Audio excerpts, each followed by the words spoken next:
That's a tough one. I mean, that's why closers get paid millions of dollars, right? It's tough to finish that seventh inning and then close it out. I mean, we're just looking to get 3 outs, and we gave up 5. So I'm disappointed, obviously, in the result. I like the resilience and the fight from our offense at the end. You're down and you have the winning run on base. I mean, that's impressive to do, and I love the fight that they showed there. We need to finish the game from our pitching staff, and that's a shock because our pitchers are veterans, and I haven't seen that from them all year long. So we're obviously going to look at some videotape and see what was going on, and really work on closing games. Yeah. What do you think is happening since there's so many games you guys are winning into the 7th inning, and then somehow something happens right there at the end? It's getting caught up with the moment. It's understanding this is the 7th inning, and it's content. So trying to treat the 7th inning that it's any different than the 1st inning. And when you're not winning as often as you would like, it's at stake and you feel that pressure. And when you're in the 7th inning and you start to count down and go only 3 more outs, only 2 more outs, only 1 more out, then you're getting caught up in the moment rather than just focusing on this one pitch. And I have to execute this one pitch. And that's the inexperience that we have. And when you feel that throughout the entire team, then you're not trusting that you can compete on that one pitch.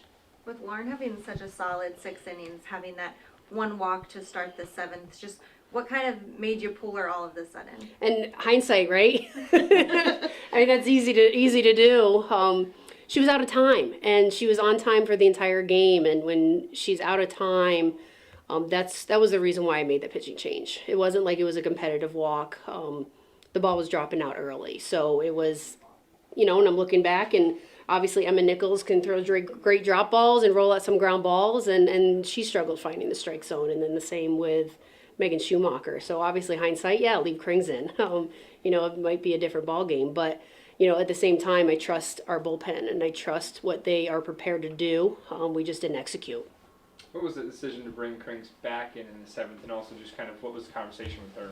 I didn't have anyone else ready, so it was I can't let this game get too far out of hand. Krings immediately went down to throw a couple more. The report back from the bullpen was, how does she look? Okay, I know she has her changeup. So let's bring her back in before it gets too out of hand and get someone else ready to go. But I didn't have anyone else at the time.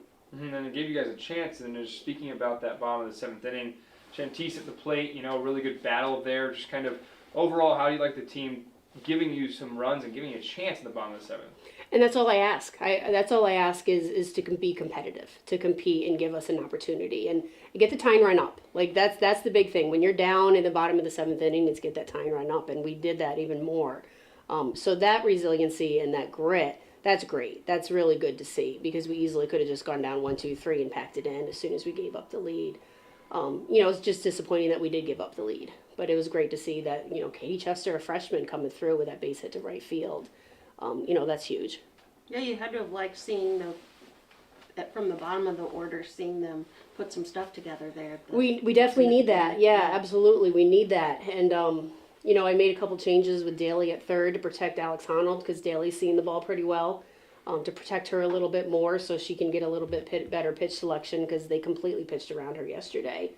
So I like that option, and wind blowing a little bit differently, we might have a couple more. I think Jenna Laird had some really good passes at the ball, hit the ball extremely well into the wind, and then Julia Crenshaw had that one deep to center field that I think would have been out if the wind was blowing a little bit differently.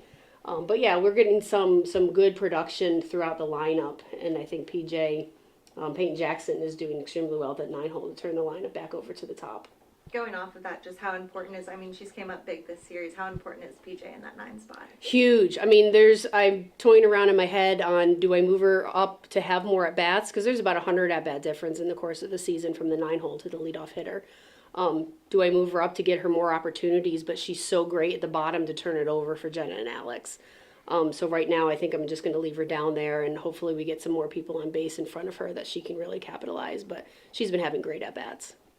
How much confidence do you have when there's some scoring runners on base and then you have a bat in Jenna Laird's hands or Alex Honnold's hands? How much confidence do you have in them?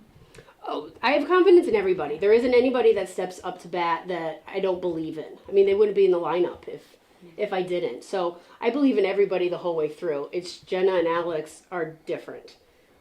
Alex drops a bunt with the bases loaded, and not many hitters can do that. And that's really special for her to do what needs to be done in order for us to be successful.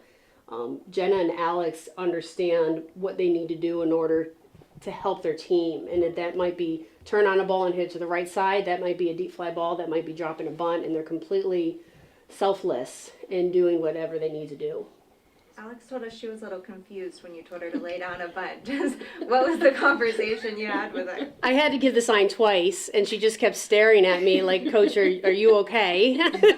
And that's why I called timeout, because I knew that she was doubting the sign. I wanted to have a conversation with her, and I immediately said, are you okay with this? And she said, Coach, you know the bases are loaded, right? And I said, yeah, I do. Just get it down, and we're going to score. And, I mean, she laid a beautiful bunt, and Snyder was going on the pitch. And I just knew, based on their shift and where their third baseman was playing, that you just get away from the catcher, and we were going to score. And she just laid a beautiful bunt. I think it was the bottom of the sixth. You made a few changes to the lineup. Was that just to kind of see if anybody else could get the bats going? Yeah, in the matchups, Riley Frizzell struggled her first two at bats, so the pitcher was throwing down in the zone, and I wanted to give Megan Mall a opportunity because that's her strength.